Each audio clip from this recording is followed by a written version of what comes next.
of journalists has been granted rare access to centers housing mainly Uyghur Muslims in Xinjiang.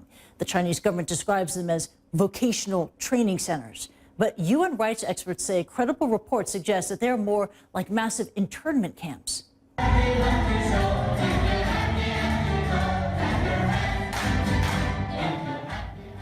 Reporters witnessed people singing, learning Mandarin in the presence of government officials.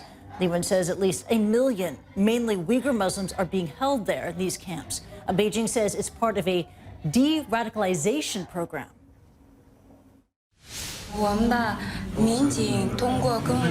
The police spoke to me and said I had broken the law and recommended a school to me. After discussing this with my family, I applied to come here voluntarily. I listened many times to an illegal preacher speaking. Afterwards, some extremist thoughts appeared in my head, which broke the law. Reuters is one of the media organizations that visited the Xinjiang camps. Their senior correspondent, Ben Blanchard, joins us now. Ben, thank you for joining us.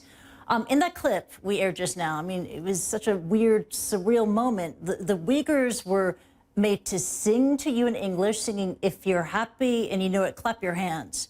How staged did all of that feel to you? Hi, Kristie. Well, it's very difficult to work out on these kinds of trips exactly how much is staged and how much isn't staged. If you look at the curriculum of these centres that we were taken to, they do actually have singing and dancing as part of the curriculum there. When we walked into that room, and they basically stood up to sing some songs in Uyghur, some in Chinese, and then they broke into singing "When You're Happy and You Know It, Clap Your Hands." It did appear that they were aware that we were going to come and that they had planned to sing that song specifically for us and to sing it in English, and of course to show by that that they are indeed very happy. And that's the impression that the Chinese government would like you to come away with, that everybody is in the camps, these centres, education centres as they call them, that they're willingly and that they're very happy to be there. And crucially, you were able to speak with Uyghurs at these centers. What did they say to you, and how did they appear to you, mentally and physically? So everybody that we spoke to, or that I spoke to in these centres, I clearly identified myself ahead of time. I said I was a British reporter, I work for Reuters, I've been invited here by the government, are you willing to talk to me? So people told me yes, they were happy to talk to me. I asked them, are you there willingly? They said they were. And I said, well, why are you here? I mean, one of the things that a lot of people said to me, there was some very similar language about how they'd been infected with extremist thoughts. And then I said, well, what does that mean? What kind of extremist thought?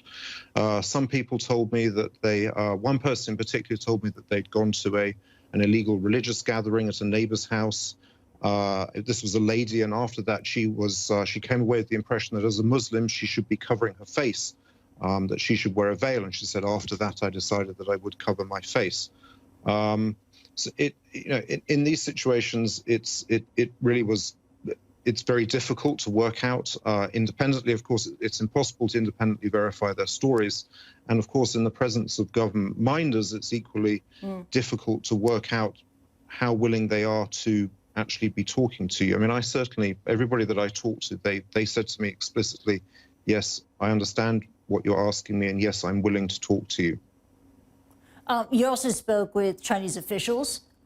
Do they honestly believe that these centers are educational and that they're actually effective?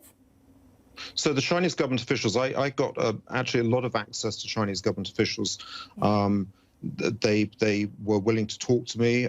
They answered all of my questions. Nobody said to me, there's nothing you can ask. They are extremely proud of these centres. They think they're extremely effective. One of them actually, a couple of them said to me, we think this is the kind of de-radicalisation programs that you in the West should be following.